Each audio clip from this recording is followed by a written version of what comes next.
Good morning प्यारे विद्यार्थियों। आज हम पढ़ेंगे महादेवी वर्मा के कविता में प्रणय की अनुभूति। हमने इससे पहले महादेवी वर्मा के काव्य में रहस्यवाद पढ़ा और इससे पहले हमने कुछ काव्यगत विशेषताएं सामान्यतः क्या हैं वो पढ़ी। आज हम पढ़ेंगे कि इनके काव्य में या इनकी कविताओं में प्रणय की अनुभूति किस प्रकार की है। प्रणय को लेकर के छायावादी सभी कवियों ने अपनी अपनी अनुभूति दी है। उसी कड़ी में महादेवी वर्मा ने भी छायावादी कवित्री होने के नाते अपने काव्य में प्रणय को विशेष रूप से अनुभव किया और उसको चित्रित किया है। तो आज हम पढ़ेंगे प्रणय की अनुभूति।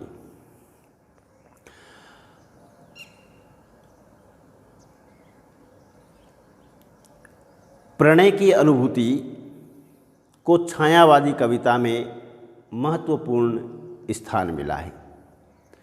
छायावाद का काव्य भारतीय नारी के नव उत्थान का काव्य था।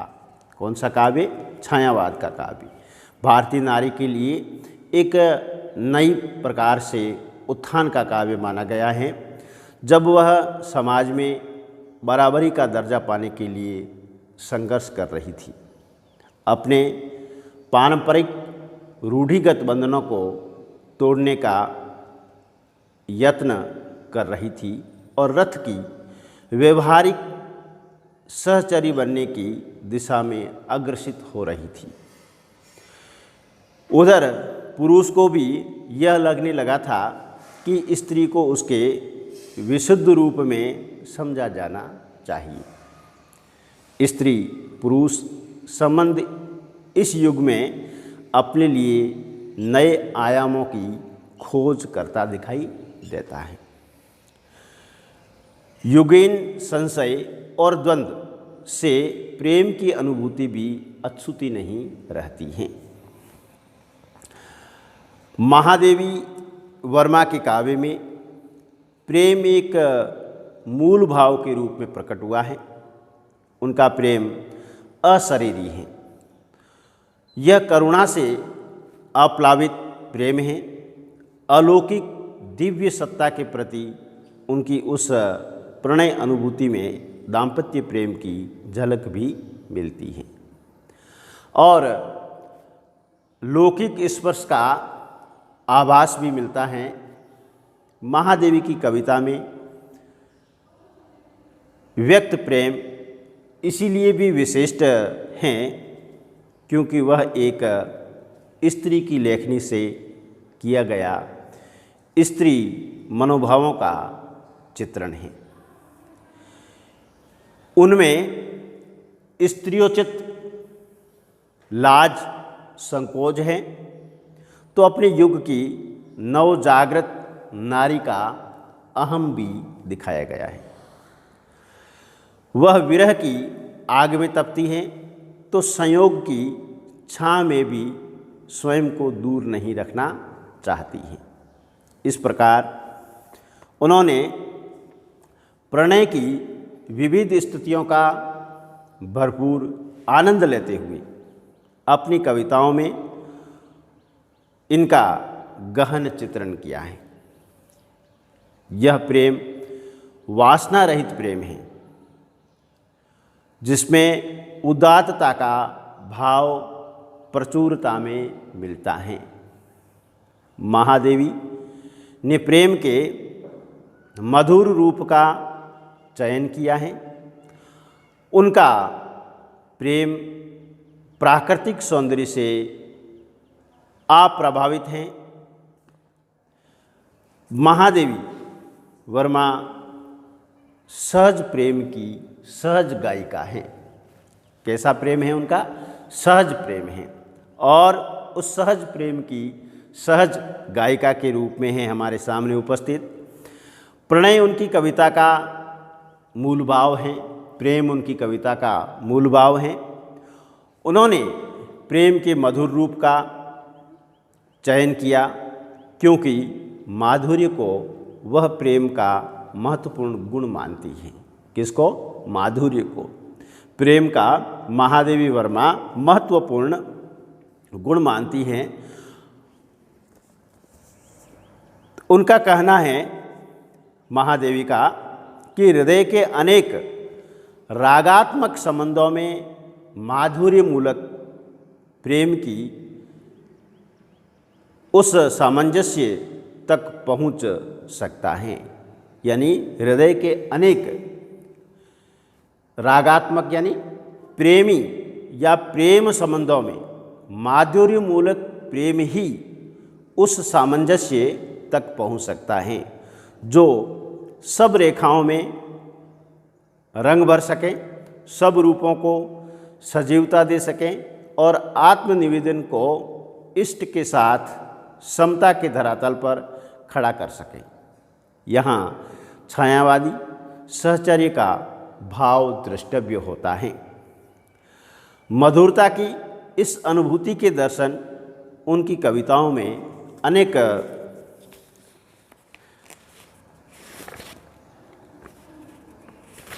जगह या अनेक चित्रात्मक संबंध की ये एक महत्वपूर्ण विशेषता बताते हैं। कवित्री अपने परम प्रिय से मिलने की इच्छा व्यक्त करती हैं और क्या कहती हैं कि तुम आ जाते एक बार, कितनी करुणा कितनी संदेश, पथ में बिछ जाते बन पराग, गाता प्राणों का तार तार। गाता प्राणों का तार तार, अनुराग भरा उन्माद राग, आंसू लेते वे पग पवार, जब वह कामना पूर्ण नहीं होती या पूर्ण नहीं होती हुई दिखती तो वह स्वप्न का सहारा लेती है। जब यह कामना तुम आ जाते यानी मिलन की इच्छा पूर्ण नहीं होती तब महादेवी वर्मा स्वप्न का सहारा लेती हैं और उस सहारे में कोई संकोच भी नहीं करती हैं और कह उठती हैं तुम्हें बांध पाती सपने में, अथवा मैं पलकों में पाल रही हूँ वह सपना साकार किसी का। इसके आगे महादेवी वर्मा रहस्यवादी कवि के रूप में केवल अद्वैत से बंद कर नहीं रहती, वह प्रीतम के साथ एकाकार हो जाना चाहती हैं। क्या कहती हैं? तुम मुझ में प्रिय फिर परिचय क्या, कि तुम मुझ में प्रिय फिर परिचय क्या, चित्रित तू मैं हूँ रेखाक्रम, मधुर राग तू मैं स्वर संगम, तू असीम में सीमा का भ्रम, काया छाया में रहस्यमय, प्रेयसी प्रीतम का अभिनय क्या। किंतु महादेवी वर्मा तो क्या है? स्वाभिमानी है। अपने निजत्व को भी वह विसर्जित नहीं कर सकती और कह उठती हैं सजनी मधुर निजत्व दे, सजनी मधुर निजत्व दे, कैसे मिलूं अभिमानी में, कि मैं तो अभिमानी हूँ, मुझे अपना निजत्व दे दे, अपनापन दे। फिर स्त्री होने के नाते उनमें स्त्री सुलभ गुण भी विद्यमान हैं जो इस रागात्मकता में व्यवधान बनते हैं।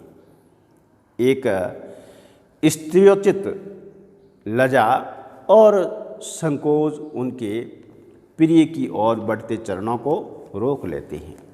प्रिय का स्मरण ही लाज संकोच का पट डाल देने को पर्याप्त होता है। महादेवी इस संबंध में कहती हैं सीखते क्यों चंचल गतिभू, सीखते क्यों चंचल गतिभू, भरे मेघों की धीमी चाल, दृष्टित कण कण को क्यों चूम। अरुण आभासी देते झाल, सजल चितवन में क्यों है हास। अधर में क्यों सस्मित निश्वास। इस प्रकार महादेवी वर्मा ने रहस्य अनुभूति के विविध रूपों के दर्शन इनकी काव्य में होते हैं।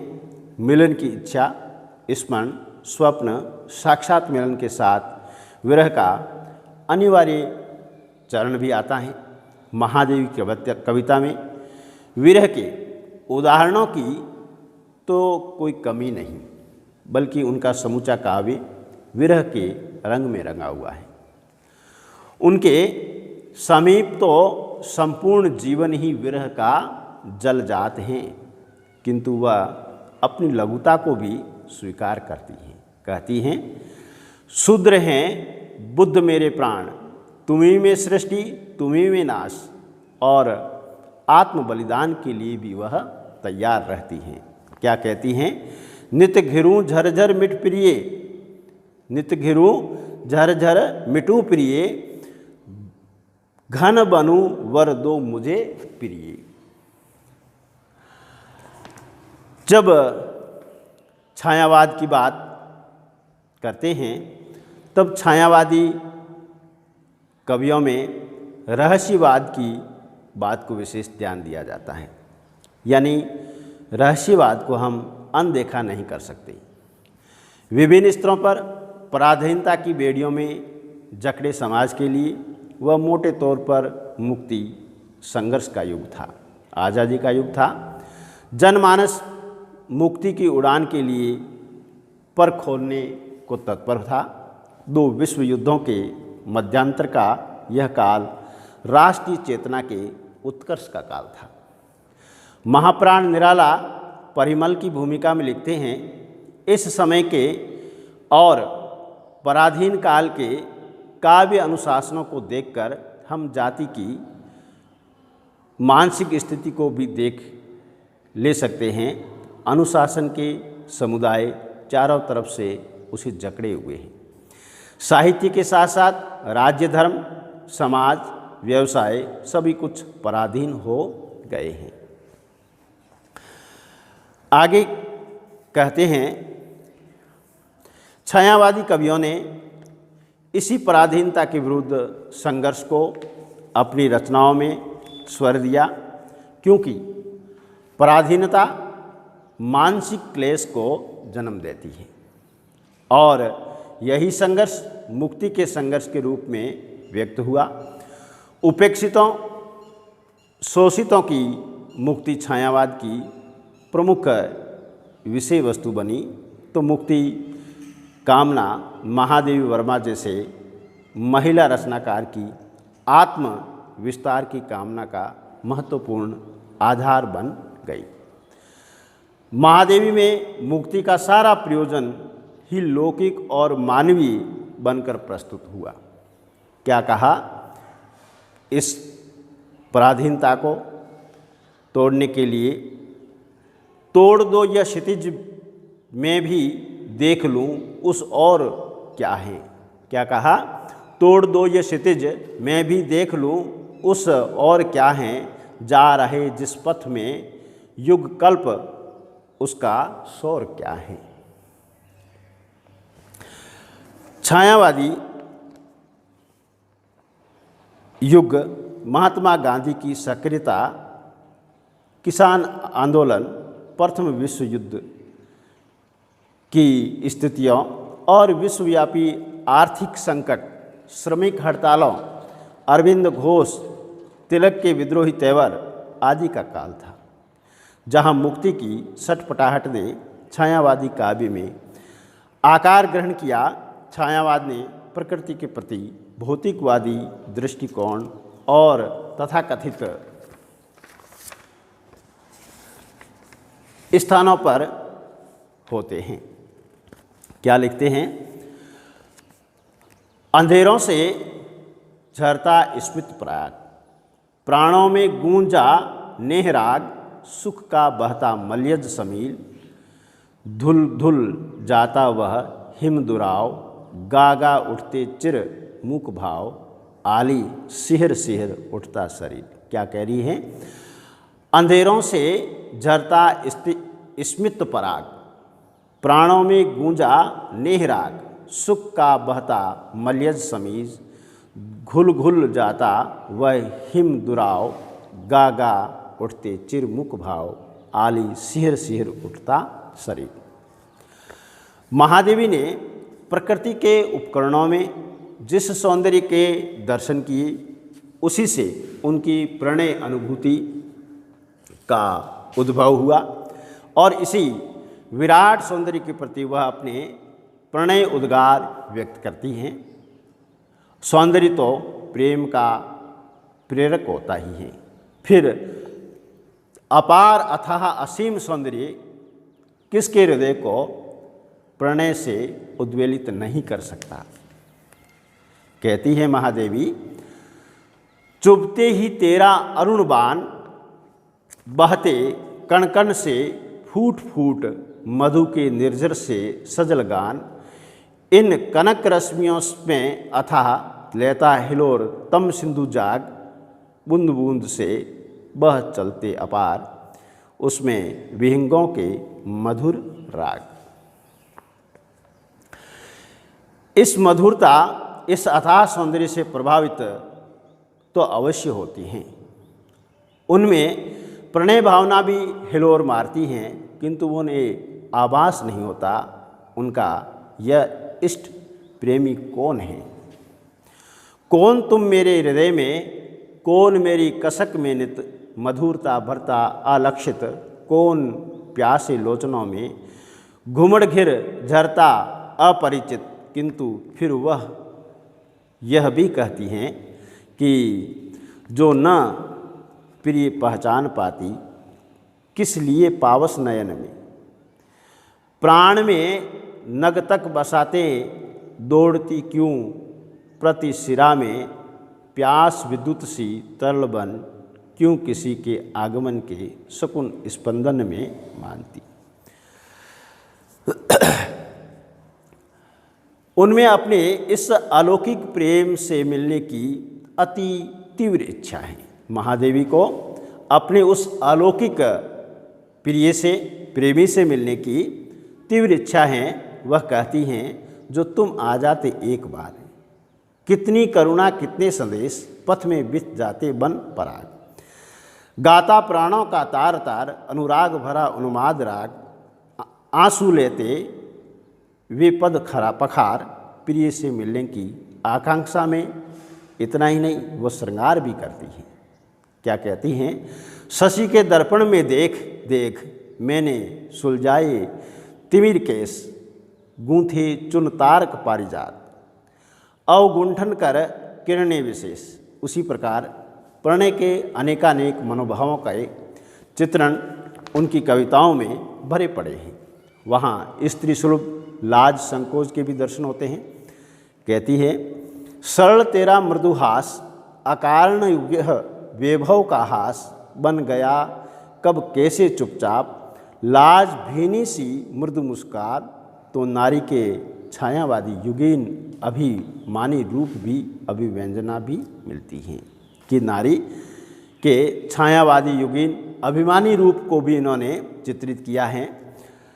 कब दिवस का अग्निसर, तेरी सजलता वेद पाया, तारकों ने मुकुट बन दिग्भ्रांत कब मुझको बनाया, ले गगन का दर्परज में उतार सहज निखर चली में।